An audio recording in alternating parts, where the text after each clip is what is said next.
بسم اللہ الرحمن الرحیم. اللہم الہمنی رشدی وأعذنی من شر نفسی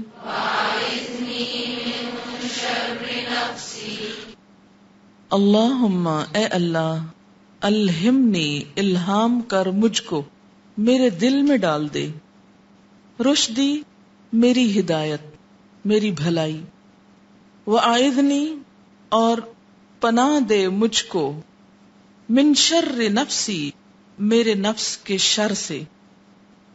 تو دعا ہے اے اللہ الہام کر مجھ پر، میرے دل میں ڈال دے.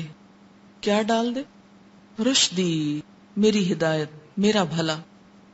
کس طرح کہ آپ دیکھیں کہ جب ہمیں کوئی بھی کام کرنا ہوتا ہے تو ہر وقت ہم دو چیزوں کے بیچ میں ہوتے ہیں، یہ کروں کہ یہ کروں، یہ اچھا ہے یا یہ اچھا ہے، میرے لیے کیا اختیار کرنا زیادہ بہتر ہے. بعض اوقات ایک چیز کو آپ اپنے لیے بہت اچھا سمجھ رہے ہوتے ہیں، حالانکہ وہ آپ کے لیے بالکل اچھی نہیں ہوتی. ایک چیز بظاہر بہت خوبصورت نظر آ رہی ہوتی لیکن وہ حقیقت میں اندر سے خوبصورت نہیں ہوتی.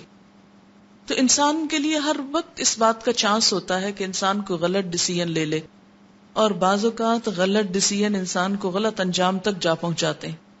جسے کئی دفعہ میں مثال دے چکی ہوں کہ اگر آپ سڑک پہ جاتے جاتے ٹریفک کے ہجوم سے گھبرا کے غلط موڑ کاٹ دیں تو اشارہ کھل کے باقی دنیا تو آگے جائے گی اور آپ وہیں چکر کھاتے رہیں گے، اپنا وقت ضائع کریں گے. رائٹ ٹائم پہ رائٹ ڈیسیژن ہر معاملے میں انسان کا وقت، زندگی، انرجی اور بہت کچھ بچاتا ہے. اور ایک مسلمان کو تو ویسے بھی ہمیشہ سوچنا چاہیے کہ مجھے وہ کرنا جو میرے رب کو راضی کرے. تو یہ جب ہم دعا کرتے ہیں نا کہ اللہ مجھے الہام کر، میرے دل میں ڈال، کیونکہ بعض اوقات علم ہوتا بھی ہے تو پھر بھی ہم شک کا شکار رہتے ہیں یا ہم فیصلہ نہیں کر پاتے. تو اس میں کیا ہے خاص طور پر کہ اللہ مجھے سمجھ تو آ رہی ہے کہ یہ چیز اچھی ہے، لیکن اگر واقعی میرے لیے اچھی ہے تو بس مجھے کرنے کی توفیق دے دے. اللہم الہمنی رشدی. اور خصوصاً ایسے مواقع کہ جن کا فیصلہ کرنا آپ کے لیے دوبر ہو جائے، بہت آپ اضطراب کا شکار ہوں، کیونکہ فیصلوں میں کسی انتہا تک نہ پہنچنا انسان کو بہت پریشان کر دیتا ہے.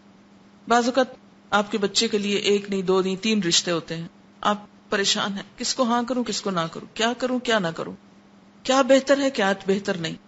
کہیں ٹریول کرنا چاہتے ہیں آپ، جانا چاہیے نہیں جانا چاہیے، کچھ خریدنا چاہتے خریدوں کہ نہ خریدوں، ہر وقت ہم انہی چیزوں میں تو الجھے رہتے ہیں، یہ کروں کہ نہ کروں. تو اس میں یہ ہے کہ فوراً یہ دعا پڑھا کریں، اللہم الہمنی رشدی، یا اللہ جو میری رہنمائی ہے میرے دل میں ڈال دے جو مجھے کرنا ہے.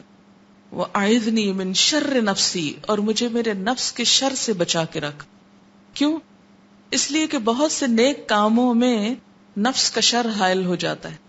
ہم سمجھتے ہیں کہ یہ نیکی اور ہمیں ادھر جانا چاہیے، لیکن نفس کیا کرتا ہے؟ ادھر نہیں کہیں اور لے جاتا ہے، کہتا نہیں ادھر چلو یہ کر لو. اور اس کا نتیجہ کیا ہوتا ہے کہ انسان غلط ڈیسیژن لے لیتا ہے اپنے نفس کے ہاتھوں مجبور ہو کر، جو اس کے لیے سخت نقصان دہ ہوتا ہے. اب اس احساس کے ساتھ یہ دعا مانگیے، اللہم الہمنی رشدی وَأَعِذْنِي مِن شَرِّ نَفْسِي